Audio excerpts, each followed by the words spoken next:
All right. Hi, Josh. Hi, Nate. Um, Welcome back, people, to the Ox number two. Thanks for tuning in and listening. Yes, today I am joined by a pretty frequent collaborator of mine. He is quite prolific in his projects that he is involved in, playing with Wildered, whatever group that is. Paige Hargrove, Super Homeschooled, as well as several others that we will get into later.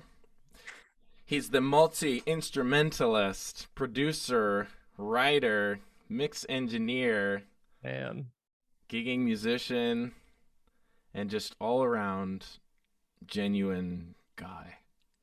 Just a gem, a real gem of gems.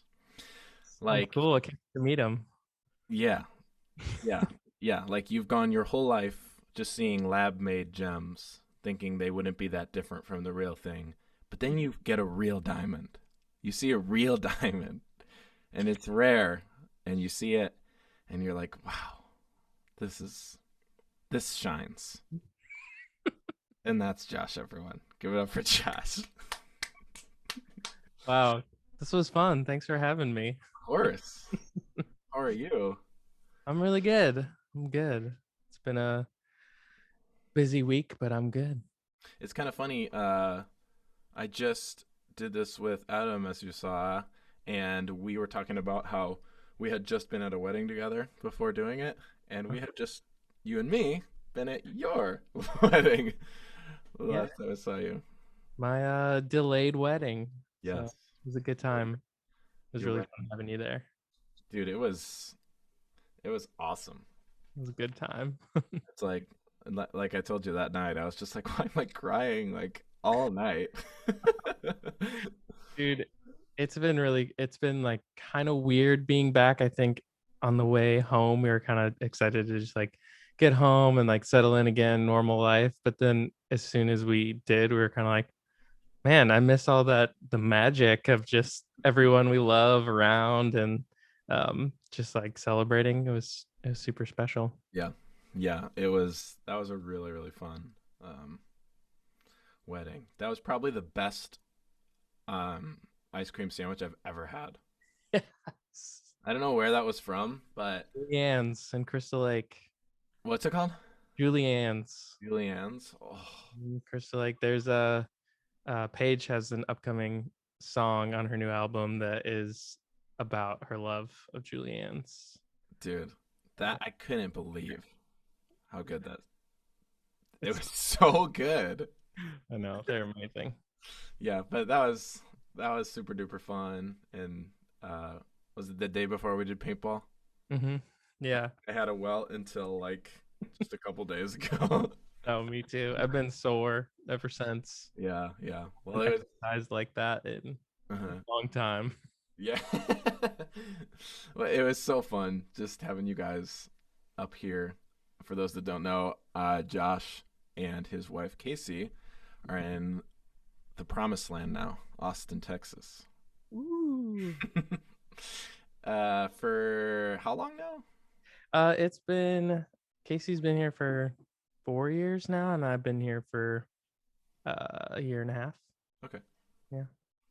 But it is the promised land, right? Yeah. Yeah. Lots of promises. That's cool. And I see you're in your kind of music room. That's Yeah. his pick. Yeah.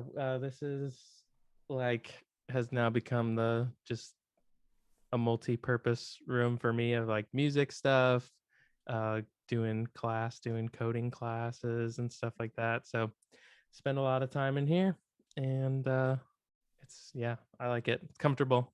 Hmm, that's cool. Yeah. Yeah, it's nice that you have that. I wish I had like a big couch like that, like what you got behind you. Yeah. Right. I that was Casey's couch in her apartment, and then when Mm, we moved here and got like a marriage couch, like chipped in and got our like a really nice couch, we put this in here. It's yeah, been yeah. Noise. yeah. I almost want to like. I want to do just a whole separate video where you just talk about all your pedals and gear and stuff. Just cribs. Uh-huh. show you around my house. I'll light a candle real quick. I was gonna say, what you lighting up there? Oh, this is getting real good already. For lighting Spicy. candles. Dude, one of my favorite things about every time we've tracked Wildered stuff together in the same room is just the incense. Yeah. It's just that, like, now I can't smell that without thinking like your basement or your room. I should send you some. Just like, oh, this will help Josh's inspiration. You But should get some Wildered branded merch. yeah, yeah. I still use those, man. Sometimes you just need to engage all the senses. Mm-hmm. So true. Yeah, yeah. So true. Um, but anyway, before this, I knew this would be in danger of turning into a band meeting. Before this turns into a band meeting, let's get back to you. I wanted to ask a little bit just about your background. I mean, I guess I mentioned a little bit that you're involved in a billion projects, and also now I think you've started to do more like producing and playing on people's stuff too. That's not necessarily like your main projects. Mm-hmm. But one thing that's really interesting about you as a guitar player, I think, is that you are very technically talented, but you've somehow mastered the art of, I don't know what you call it, but it's like creating sounds, soundscaping, tone, all that kind of stuff. So go back as far as you'd like. We have time, but I would just kind of like to hear a little bit of like how you saw your like musical love begin and how that blossomed to how you are now. Yeah. That's a good question. I grew up in my whole family is pretty musical, or at least just has an interest in music, kind of starting with my grandma is like really good piano player, really good vocalist, and spent a lot of time in like choirs and different things and toured in choirs and all that. Um, and so that kind of just passed down to my mom and my family, and we all, I think my brother and I were just obsessed with like rock bands, mainly Christian rock bands. Yeah, me and Sam just were obsessed with the bass and drums and thought that that was kind of the coolest part of a band for no other reason, just then they like usually looked the coolest and like acted the coolest. So yeah, I started taking bass lessons when I was 7 or 8, I think. And yeah, got a super cool bass. Just started getting really into. What was it? It was a Hamer. It had like 2 humbucking pickups in it, and it's funny. Like later on, I saw like everyone do the kind of like jazz precision combo in other basses, like Ibanez's and stuff like that, and I thought that was so cool. But then looking back, I'm like, that dual humbucker Hamer bass was just sick. Like I wish I had kept that, and it was short scale, and it was awesome. Huh. But yeah, so I started doing that, and then I think even from before that, I had been really into singing, and especially with vocals, I just always tried to imitate bands that I liked or imitate vocalists I liked, and that I think played into later why I got so interested in sound, like shaping sounds and pedals and effects and stuff, because I would hear some band or a song and just kind of think like, how are they doing that? So then I would just sit there with whatever effect pedal I had available and just try to make that sound happen. Yeah. And you like quickly learn with that kind of stuff, like, oh, this Boss distortion pedal is not going to make ambient sounds on its own, sort of thing. So that just kind of led me down the rabbit hole of trying to make unique sounds. And I think for me, it's really I don't make soundscapey type of things without there being strong melody still, or just some sort of tune to follow, because I just think that's kind of how my brain works, and usually by the time I find like a whole sound or something that I like, there's some sort of like theme or kind of melody running through it. But Hmm. This is making me want like the Josh Miranda Skillshare tone course. let's do uh, it. so did you for me when I'm like making tone and stuff, like I can make well enough tone, but then like it gets to a certain point where like I'm just spending so much time Yeah. making it. Like, is it is part of it just that you actually feel wired that way too? Like you enjoy doing it, or did you ever have a season where it was just like so frustrating, but you would just keep trying to like craft sounds? I think a little bit of both. Like now I find myself um kind of simplifying sometimes and just like having a Kemper modeling amp and being able to have all these different amplifier sounds. I usually just go for one or two that I really like Yeah. now and just kind of keep it really simple of like I like this amp sound and I want to build on that. And if something along the way calls for just completely changing the sound all the way back to the amp or the guitar, I can always do that. But usually I just find that um yeah,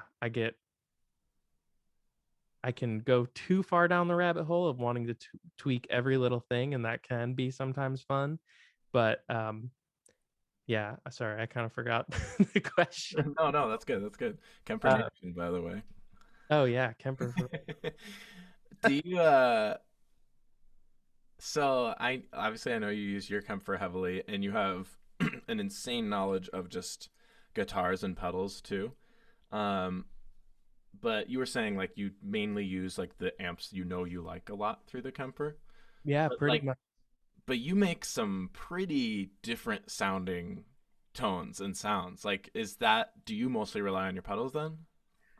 Yeah, I think for the most part, I do like having physical pedals um that do different like that change not only I'm trying to think how to say this, that change the sound of what's happening as you tweak them, and like you could play something and have it looping or repeating or whatever, and then you can manipulate it from there with actual knobs and switches and things. I think that is what is really fun to me Mm, about making sounds. It's kind of like the unpredictability, yeah.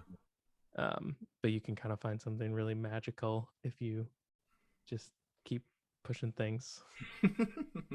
Huh. Yeah. I might have to I always kind of thought that would help me to like have a pedal board that has a Kemper on it and some pedals.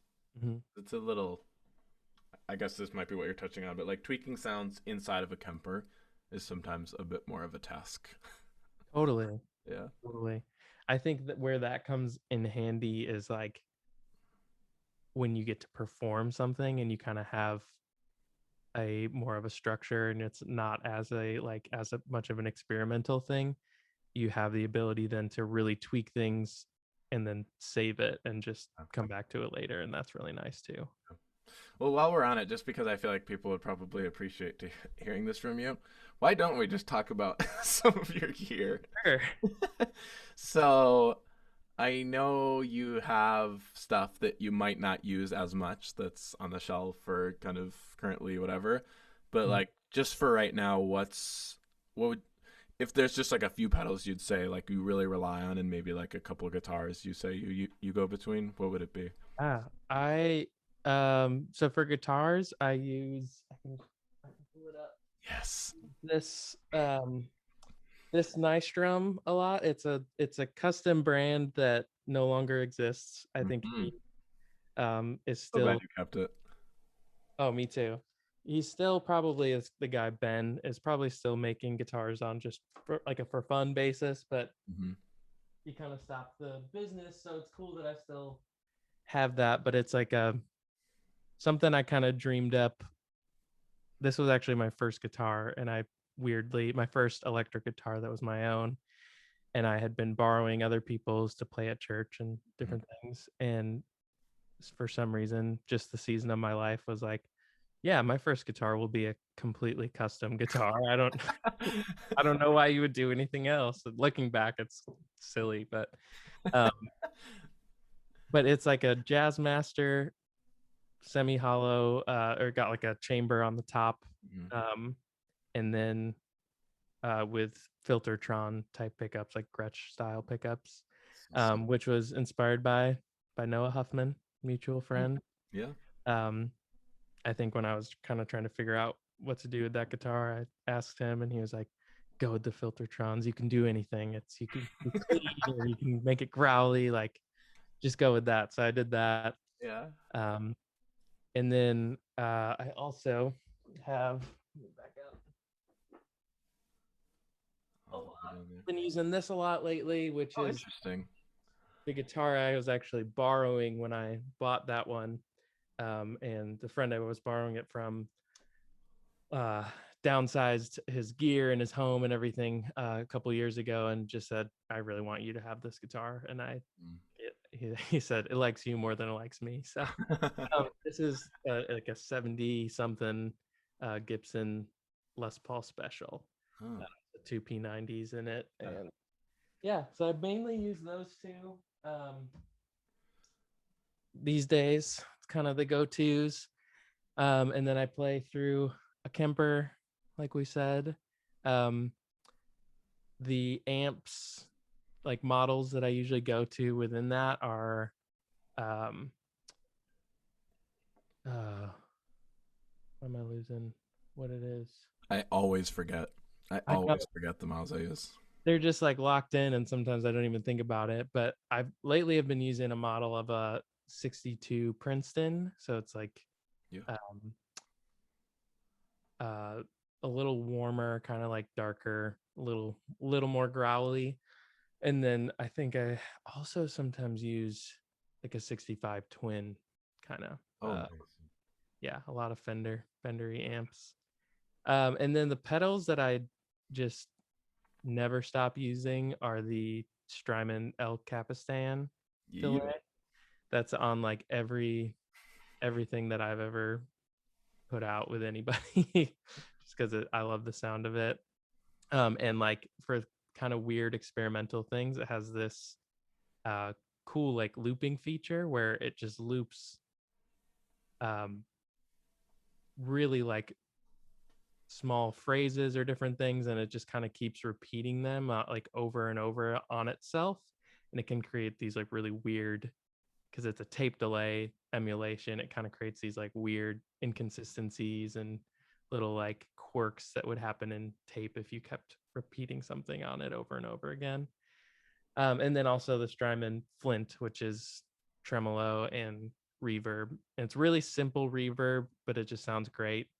And then three different types of like old school tremolos. Hmm. And I think that, yeah, pretty much everything that I do ends up having some sort of tremolo on it at some point. But yeah, That's that's cool. kind of what I go for. How many people watching this are going to be flipping to reverb as you're talking? That was just like the best description. Oh, dude, you gotta check out an El Cap or a Flint if you haven't before. They're both really fun, easy to use pedals, which Yeah. I like. Man, Stramon's got to freaking sponsor you.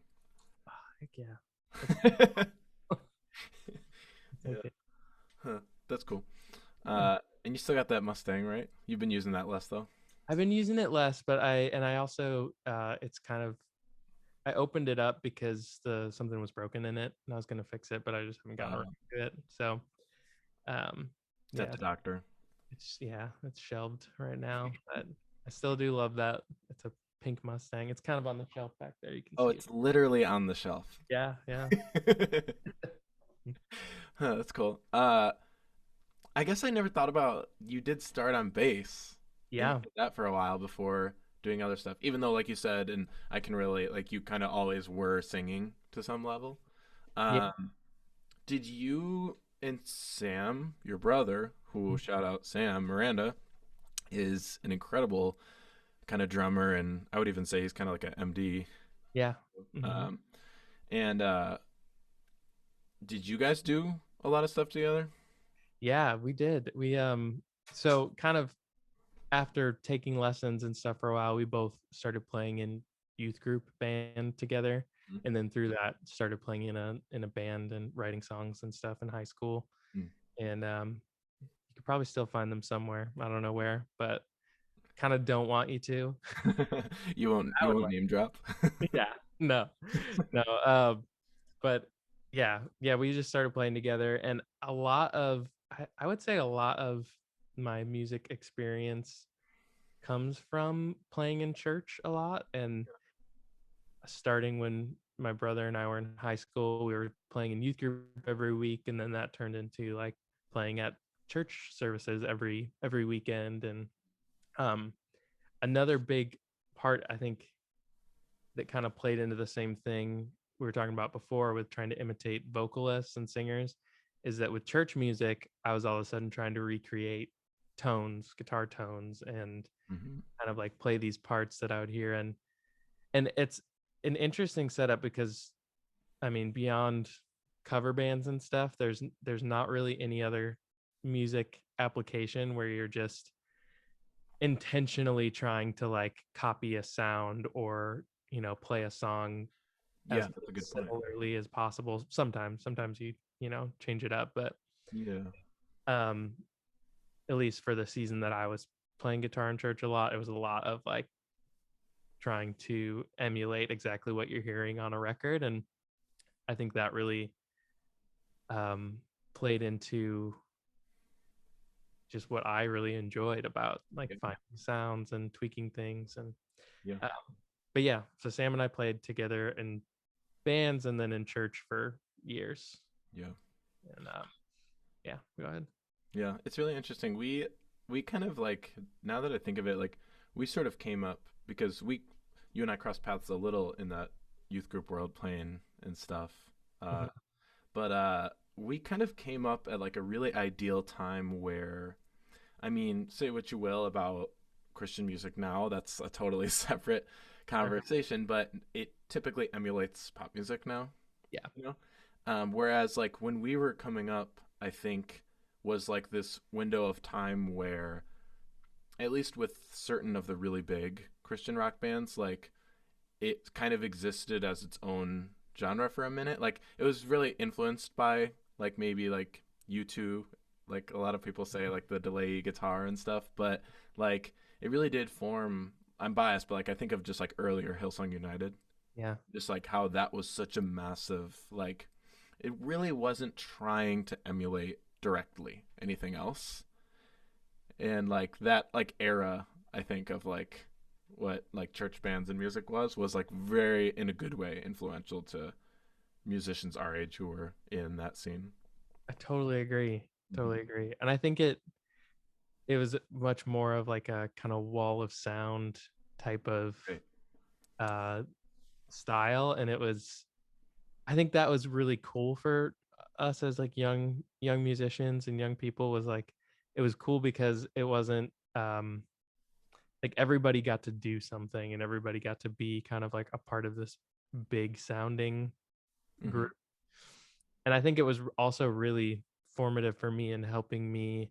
I think that I tend to be a little more introverted and want to work on something alone most of the time. And doing church stuff and growing up in that environment really helped kind of push me to work in team settings more and work with other people.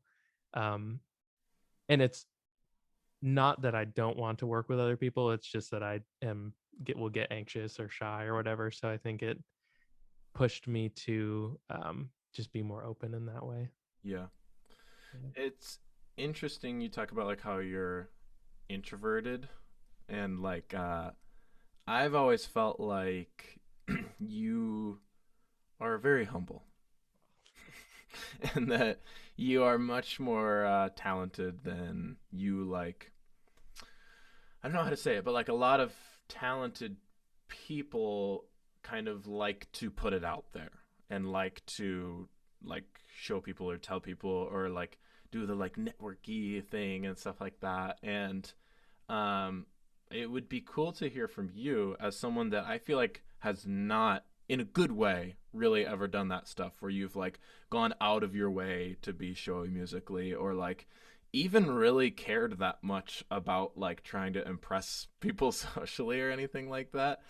And but at the same time, here you are where you are, I think, viewed as a sought after person to like play on a song or produce a song, or because you are involved in all these projects that people want you a part of. But then on top of that, you're now beginning to play on and produce more stuff that's just other people being like, I love how Josh makes stuff. And I think that's super admirable. And I'd love to just hear a little bit about like how you feel like you maybe got to that place, I guess, without doing the whole like grinding, networking, like bugging, showy, you know what I mean? Oh, that's a good question. Thanks, man. I really appreciate it. That Yeah. means a lot coming from you. I I don't know. I think that almost, all of my musical relationships and different collaborations you included, and Paige, Hargrove, and Super Homeschool guys, all of those just came from um friendships. And even like with when you and I first started playing together, we were friends, but we hadn't spent all that much time together, and it just kind of came out of like, hey, I really like being around you. And I think for me, part like what has kind of kept me away from trying to network and like get out there and really um force connections in that way is that sense of like, I don't know that I want to spend time even if I like this person's music. I don't know if we're going to click on a friendship level or on like a just enjoyment level. And to me, that's a really important part of creating stuff. So I think for me, it's always been that part of it first, of like, man, I feel comfortable with this person. I feel like myself with this person, or feel um yeah, like I'm able to create and be not at huge risk of being like embarrassed, or like I don't know, because as you build those relationships, that kind of becomes a part of it too, of like, I actually feel comfortable enough now that I can mess up, I can be embarrassed, I can be vulnerable, and that's all part of the process, and it's good. But I think that um yeah, I really enjoy making music with friends and with close people. And then now that has started to stem out into people that are friends with people that I'm friends with, like starting to ask like, hey, I really like the way you did this guitar. I really like the way you produced this vocal, and I would love for you to help me do that to my music. And I think that has been a good exercise for me and kind of getting a little bit out of my comfort zone, because like what you describe as like humble and like a really good quality that you love, I think sometimes I struggle with feeling like that's like a limitation I have, of just like, man, get out there and try some stuff. So I think it's been really good for me to um try approaching musical projects in a different way than I always have.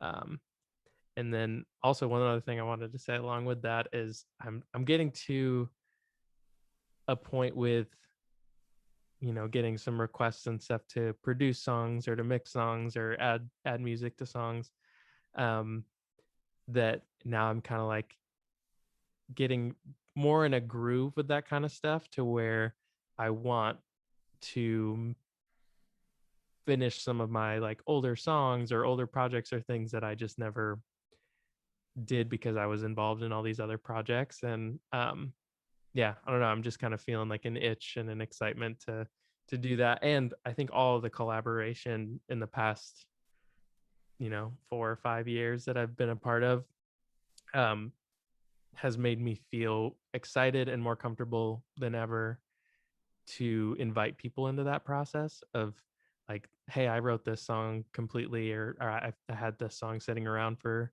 Yeah. years, and I want like I want you on it. I want Paige on it. I want Sam on it. I just think I used to think a little bit more like protective over those things because it felt really fully me, and I wanted to protect that sense of self, I guess. But yeah, Hmm. I don't know if that answers any questions. It does. It does. But I think that that's a really cool. It's cool for someone like me to hear because like it encourages me of like, oh, I guess I like don't have to, because I get caught up in the competitiveness of it sometimes, and it's like, oh, I guess I don't have to do that. But it's especially encouraging, I think, for musicians who maybe don't feel like they're as established or connected yet, but are very introverted, and maybe they feel like they have pressure to like fit in with certain groups and stuff, and like you're literally living proof that you don't have to do that. Thanks, man. That means a lot. Yeah, for sure. Well, Um, but yeah, speaking of our friends, because I would agree, I think that we both share some circles of just like super awesome musicians that are super fun and cool to be around. Um, so, kind of your main deals these days would be Wildered, and if somehow someone listening doesn't know, that's Josh and I's project and friends. You have Paige Hargrove, who you are a major collaborator, a part of that process, and Super Homeschooled. mm-hmm.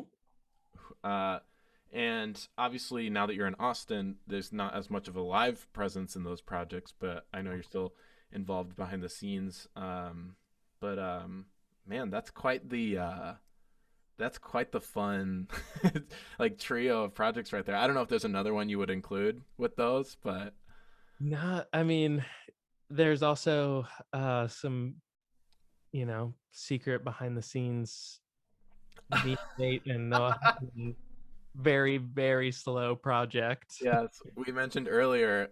I don't know if I don't know if he was mentioned in the first episode with Adam too. That'd be funny if he gets mentioned every episode. Noah Huffman. Uh, Man, we could even go back a little bit. Like, this is tempting for Josh and I because we're both obsessed with Noah. We could probably talk about him forever. But Seriously, I have to say, last week I was at work and uh-huh. got to talking to these other guys I work with about music projects that were, that I'm working on and that they're working on, and we were showing songs, and kind of to cap it all off, I like showed them some songs I was working on or producing or different things, and then I was like, and I got to show you guys this song called My Chemicals by my friend. I had nothing to do with the song. And after this song, he quit music and all, and they were like, man, what a story. Like, and It's then they loved the song too. But I don't know if anyone. Well, no, I do know that no one is as obsessed with that story and that lore. But that's sort of what birthed Wildered a little. Is like Noah was the common best friend between us. And the three of us would hang out, and that's how we bonded. yeah. And yes, we were both obsessed with the song "Your Chemicals" that Noah wrote, that exists and may in the future return to existence in a more public way. Um, but yeah, I mean, if it wasn't for him, Wildered would have never happened. And yes, we do have this secret, hopefully sooner than later, project happening. Yeah. I think Wildered was kind of birthed out of um, Noah was just putting out that song and working on his own project, and showing the two of us sort of separately. And then I think we were both, I don't know about you, but I was kind of like feeling like, man, I want to get in on this. Like, Yeah. even if it's just like playing live and, Yeah.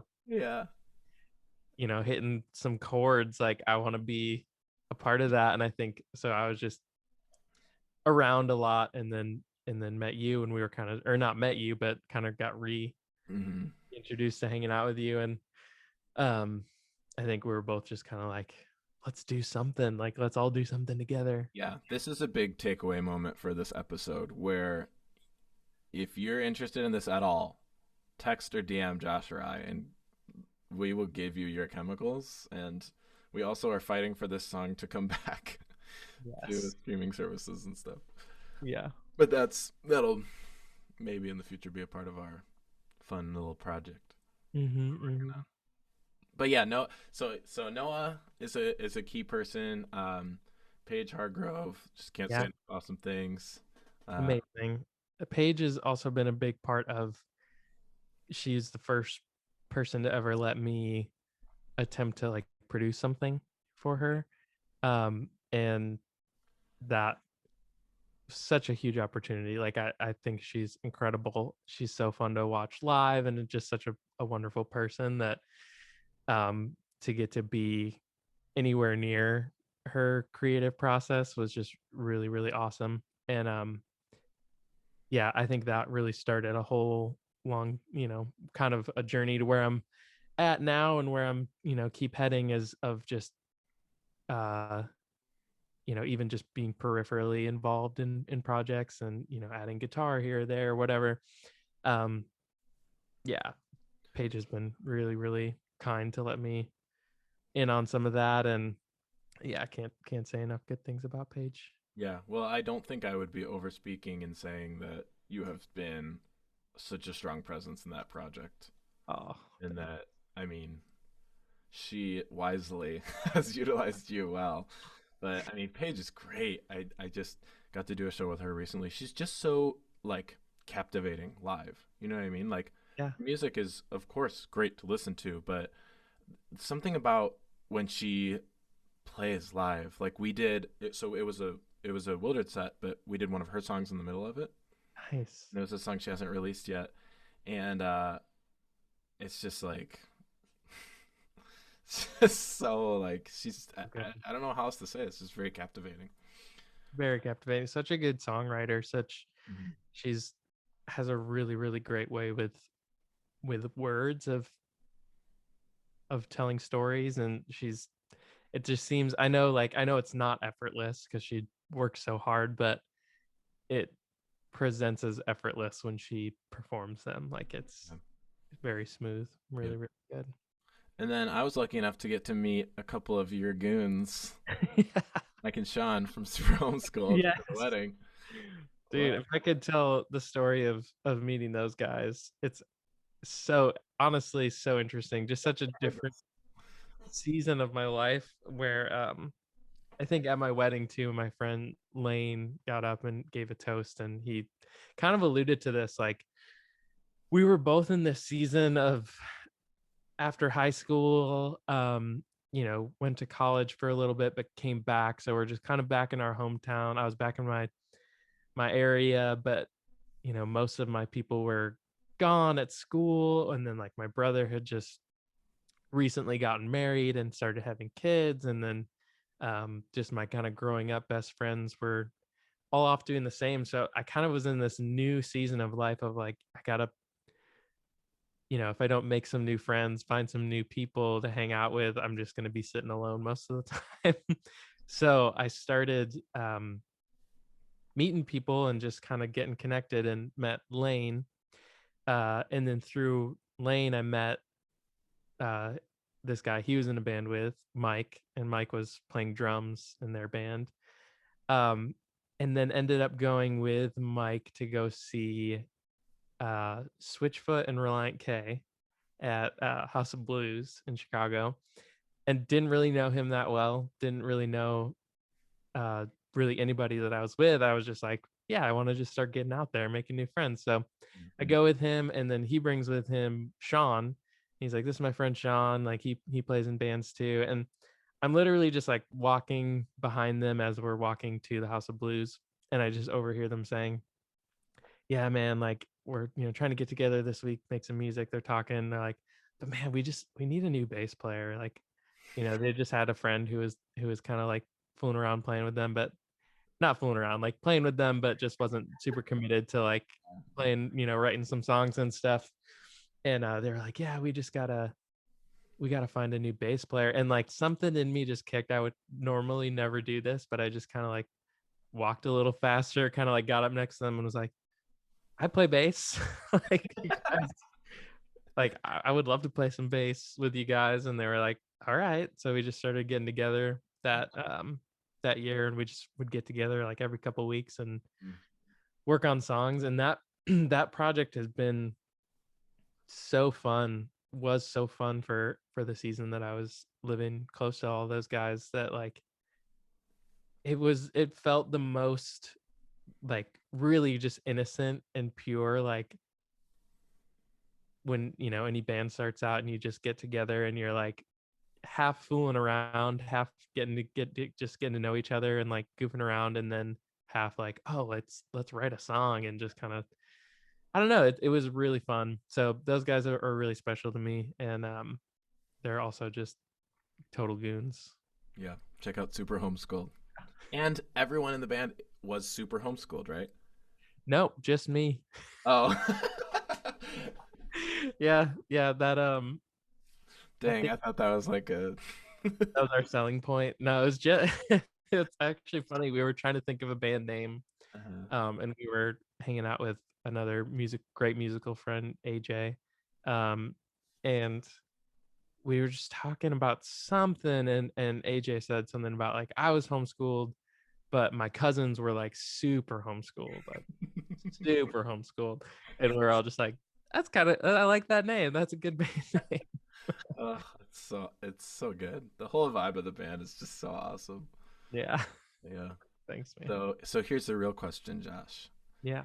Will Lou be dropping another record? Oh yes. Oh my God.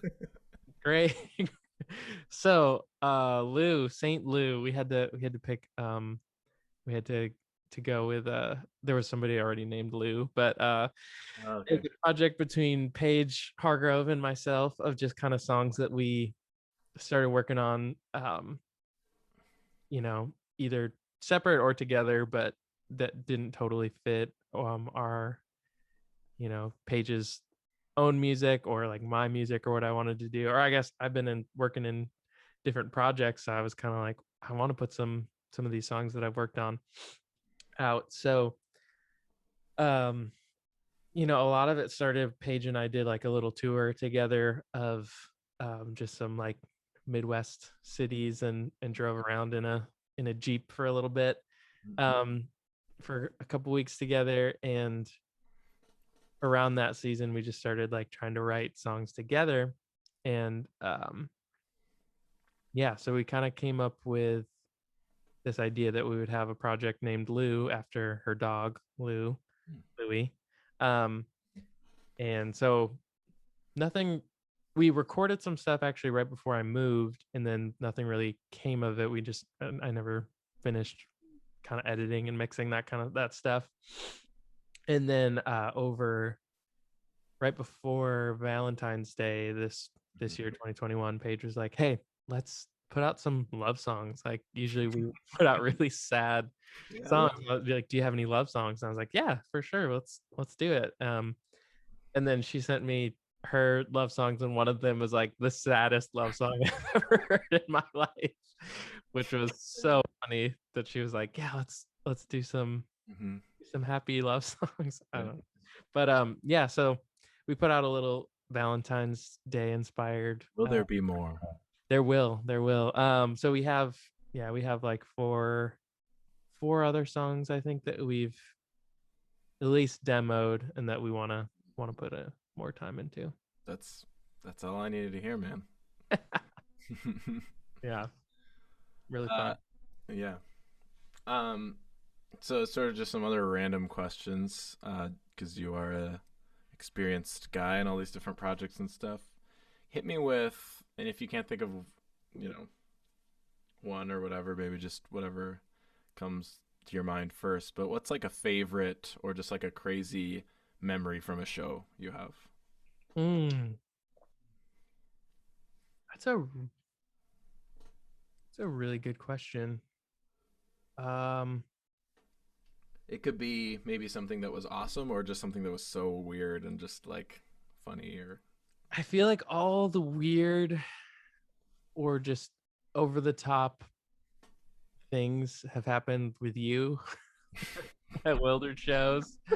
Um, I think one of my favorite. what does that say about me? I think one of my favorite things was a Wildered show, when we did the duo tour Mhm. with the wonderful Carmen Carmen and and Lizzie. Lizzie. Yeah. Amazing. Um, And when Dan we Fox. did, and Dan Fox, the man, Dan the man. Yeah. Um, we played that show in Ohio, Mm. at a coffee shop to like I think that was one of the only shows the whole time where there was absolutely nobody that we knew. Was that Akron? Watching. Yeah, I think so. And I mean, they were all pretty like small shows, but that one there just wasn't anybody that we knew, so it felt really almost like we could just be whoever we wanted to be. And um, yeah, I haven't experienced that many times, and there wasn't a ton of people there, so we were kind of just like singing to each other, which was really fun. Um, and that night was the night that I like felt um this weird sense of like confidence because we had just done that show together, and that in the car on the way to the next gig in the middle of the night, Casey texted me for the first time in a long time. She had kind of like just dropped off the planet a little bit before we were dating, and she texted me kind of out of nowhere. And I don't know if you remember, but at the coffee shop I had uh asked for the barista's number. Mhm. Dude, I remember you were so like I don't know what happened to you, but you were so fired up. You were like, "Should I do it? I'm gonna do it." And me and Dan were like, "All right, dude, I go do know. it."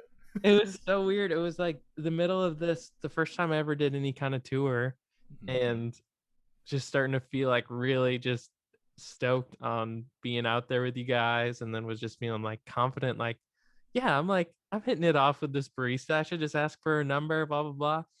Hadn't heard from Casey in forever. We had, this was like a little bit after we met, but we had talked a little bit. And then on the car ride on the way back, she texted me out of nowhere, and I was like, this is who I really want to be talking to. Like, this is who I have been like wanting to be around. And so that night was the night that I like asked her out. And then when we got home, went on a date, and now we're married. So You're welcome. yeah. So thanks, Nate. Uh, but I just remember me and Dan feeling so whiplashed because like you're not a guy that gets like really frantically like energetic, and you were so pumped about asking for this barista's number. And Dan and I are both really extroverted, so we were like, dude, just go ask. Like, and you were like, okay, okay, and you went back in and did it. And then we're in the car, like being like, good job, man, you got her number. And out of nowhere, you're like, I think I like Casey. And we're like, what? We like just gave you all this encouragement. I was like, No, all right, dude, man, if I felt that's what it whiplash took. too, I guess. I don't know. That's what it took to realize, I guess, yeah. That has to be one of my favorite show memories, just because I don't know, like the show itself was kind of just the side story of everything else. How about, and I am afraid of you just saying a Wildered thing again.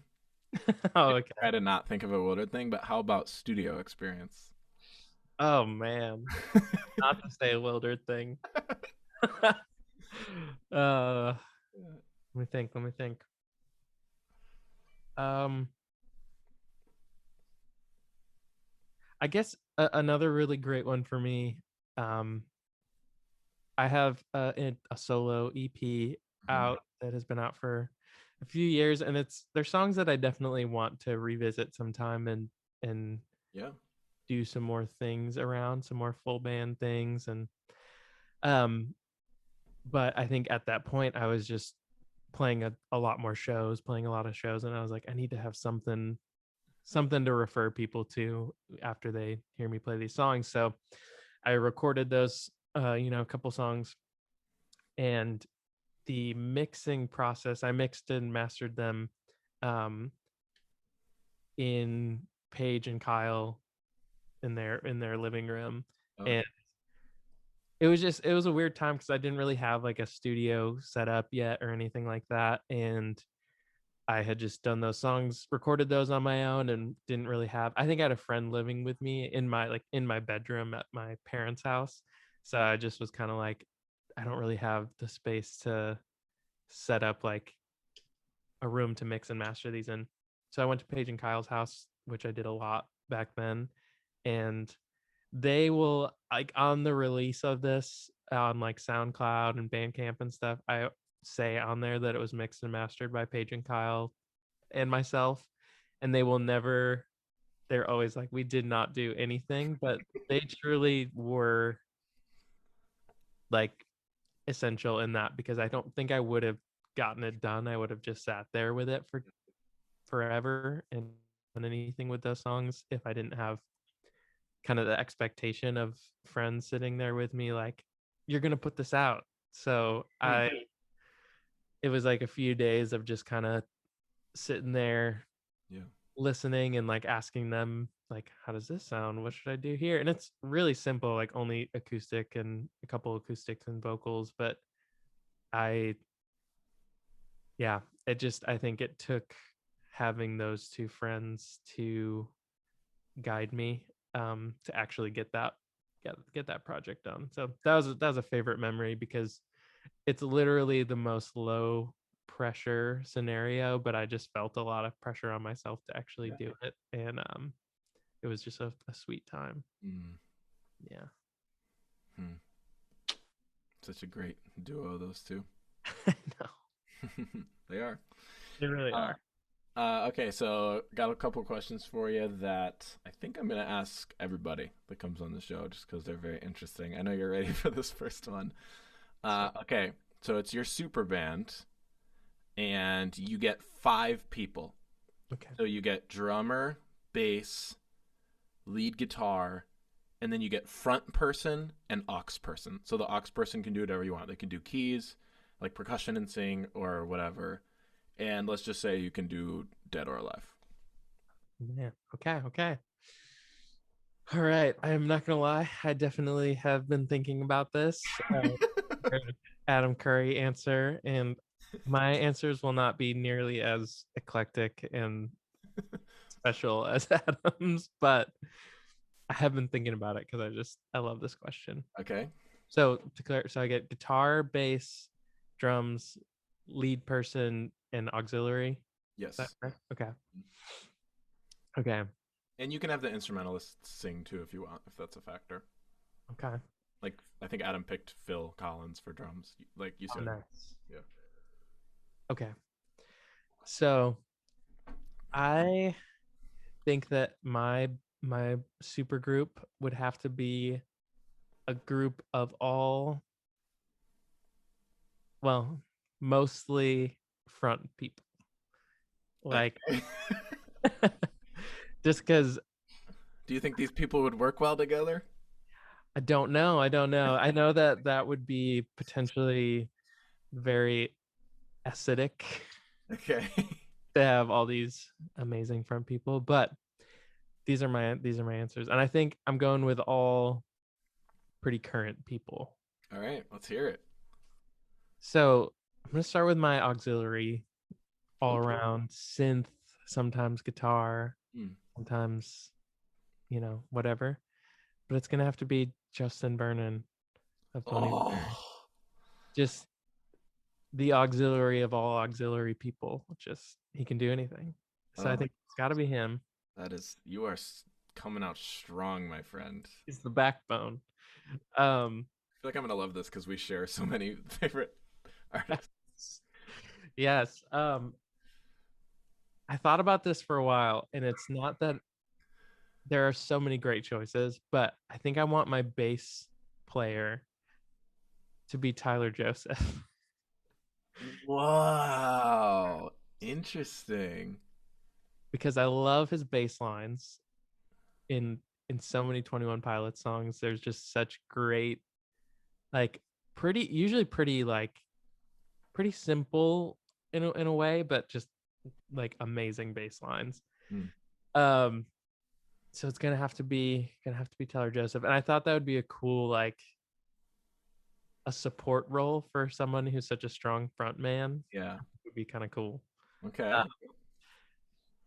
My guitarist would be the amazing Julian Baker, because she's a great guitarist. Really? Okay, so this is revealing like the genre of your super band. They would be, yeah. I mean, Yeah. Part of me when I was thinking about these answers was just thinking about like what would this sound like? Yeah, What, dude, what this is a really cool band so far. I'm glad. I'm I'm glad. all in. Okay, keep it going. Um the drummer, this one I had a hard time because part of me wants to just like off the bat be like Darren King. He's just amazing. Of course. But I don't know if that would be the right fit Hmm. for the band. Um, I don't know. Don't know. Man, gonna have to think about it for a second. I didn't So finish you thinking. thought a lot about this. I have thought a lot about it, but I mostly put the thought into those first three picks and super confident on them. And then now I'm kind of like, oh wait, who's my front person? Who did I decide? Hmm. Um, uh,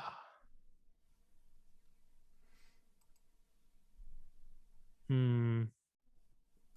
At one point too, I had also considered not current, would have to go back in time, but do I add a Beach Boy in here? One of the Beach Boys.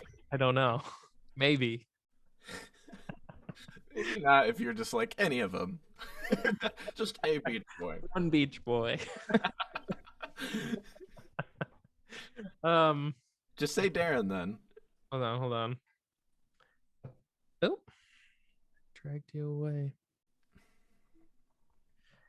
Yeah, I think I would for drummer would have to go Darren King then, just because.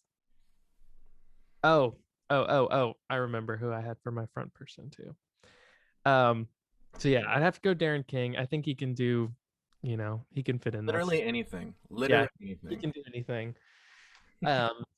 Yeah, he's amazing.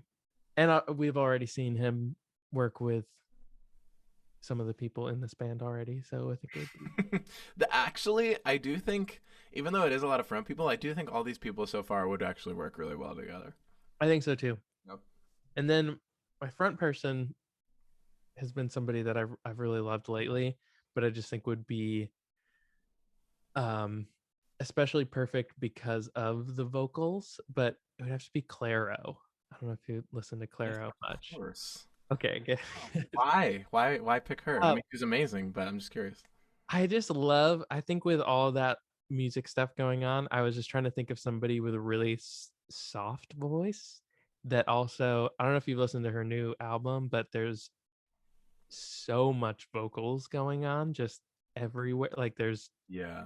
I was watching a video of her talking about the production of the new album, and there's just like stacks and stacks of vocal tracks just You definitely set up the band if you pick her for being like all the other people are also really prominently singing. totally. So that's the band. That's the band. That's, I would love that band. Me too. Also, I love how like Clara's huge right now. Obviously, she's Right. blown up, but she, in a way, also is kind of like the least or like the newest artist of the whole band. You know, so it's interesting. Very well done. Oh, thank you. I need Thank sound bites. I need applause sound bite.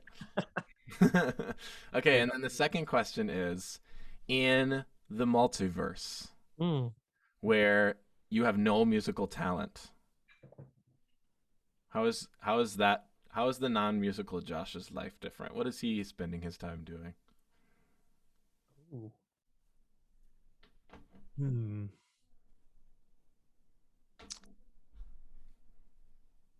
Ooh.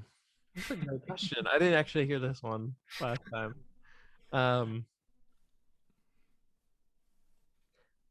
I think the first thing that comes to my mind would be a therapist of some kind. Oh, that would be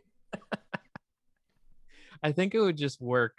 I think that one of my just kind of innate qualities as a person is like being able to see all sides of of an argument or a story or just whatever, like to kind of be like I can understand that, I get that, like from multiple points of view. And so I think that would be, I think Hmm. something I'd be good at is therapizing. I don't want to botch this if I'm remembering incorrectly, but I think that might have been Adam's answer too. Was it really? Yeah. So now every episode has to include Noah, Yes. and everyone has to say they want to be a therapist if they're not musical. Me and Adam could have an office together. Yeah, you have a practice. I keep seeing. I'm Yeah. sure people are gonna notice the little doggy in the corner. Oh, is he in the corner? I didn't... Just I don't. Maybe it's just me. Yeah. Hopper. Yeah. He's a sweet dog. He's very chill. Hmm. Just poking his head in there a couple times, and I know other people might notice too. Oh, he's sleeping. All right, we'll let him be. He's sleeping. He's having a good time. Yeah, He's a conversation. yeah. But yeah, that would have to be my multiverse reality. Hmm. I love that question. Yeah, I do too. I think I'll always ask that. Josh, you're amazing. I love your music. I've always loved your music since I was a youngling, and you were just posting MP3s on SoundCloud. And I am very much looking forward to your future endeavors as a fan, but also as a musical friendo, a musical partner. So yeah, I thanks so much. It goes without saying, people should listen to yes, Wildered, but also Paige Hargrove, Super Homeschooled, and then I think really just I don't know what else you would want to plug, but just following Joshua Miranda, spelled like Miranda. Yes, on Spotify. Also Saint Lou, all capitals, Saint and then LOU on Spotify as well. That's pretty much it. And thanks, Nate. I really appreciate being on. It's been really fun, and all the kind words from you mean a lot. For sure, man. Yeah, and of course, if people want some freaking magic on their songs, produced magically. Yes. But I'll link all your stuff in the description so people can find it easily and pin a comment or something. But thanks so much, man. This is great. I hope some people got some nuggets from this because there were some golden nuggets scattered about. I hope so too. Thanks for having me. Yeah, for sure, man. Love you. Love you too.